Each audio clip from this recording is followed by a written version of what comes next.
Iruditzen zait bizitza honetan daukagun ziurtasun bakarra heriotza dela eta aldi berean bizigea gizarte batean non heriotza oso tabu handia denez. Orduan normalean gertatzen dena da heriotza bat gertatzen denean eta doluari lehenengo aldiz aurre egin behar diozunean askotan ez jakintasunetik eta erramientarik gabe egin behar izaten diogu aurre, ez? Iruditzen zait dolua zentzu horretan badela sentimendu bat unibertsala, baina aldi berean oso intimoa. Eta sentsazioa daukat ere horrelako sentimendu bat transmititzeko orduan hitzak ez direla nahikoa.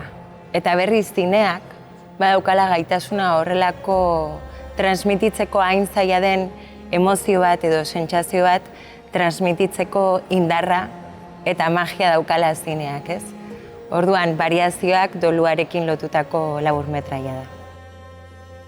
Orain dela urte terdi nire aita hil zan, gainera bapateko heriotza izan zen, eta azkenean doluari aurre egin behar izan diot eta aurre egiten ari naiz lehenengo aldiz nire bizitzan, ez? Doluaren prozesu honetan atera zitzaidan variazioak izeneko laburmetraia egitea, eta lehen komentatu duten bezala iruditzen zait azkenean zineak badaukala horrelako emozioak edo sentsazioak transmititzeko hitzek askotan ez daukaten gaitasuna, ez? Eta hori izan da pixka bat nire apostua eta nirekin batera kortoa egin duten guztien apostua.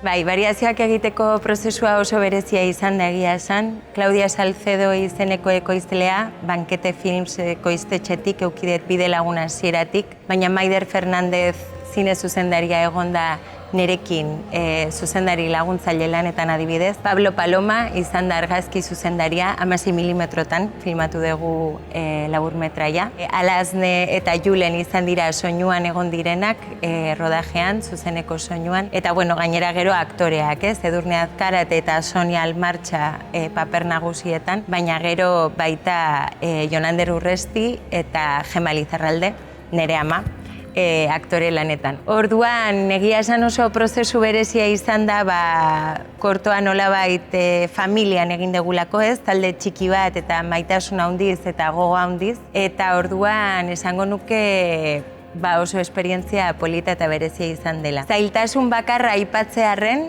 rodajearekin lotuta, eguraldia izan zen, hemen oso ohikoa den bezala.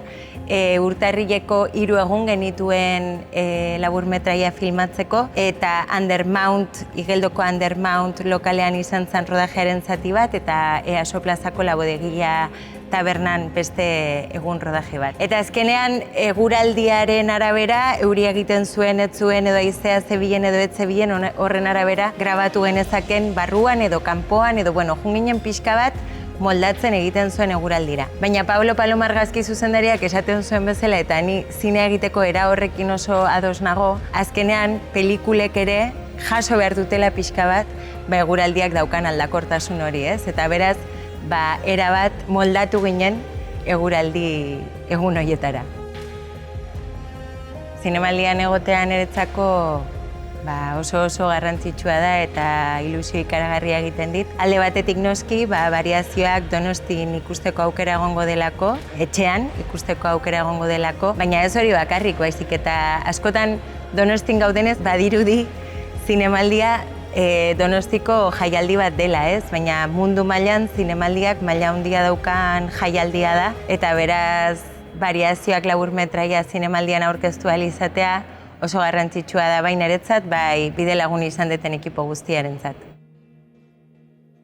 Azkenean ikusle bakoitzaren esperientzia beti oso subjektiboa da, ez? Zinean, bakoitzak ikusten duen pelikularekin erreakzio bat edo beste bat izaten du. Egia da, nik azkenean transmititu nahi izan detena dela zer den dolu baten bizipena, ez? Lehen aipatu duten bezala, bagian hitzak ez dira nahikoa, baina zineak badauka dolu bat transmititzeko gaitasuna. Beraz, ikusiko dugu bakoitzaren esperientziaren arabera, baina oraingoz egin ditut proiekzio itxi batzuk eta askotan beraien bizitzan esperientzia hau eduki duen jendeari normalean ikutzen duen kortoa izan da orain arte.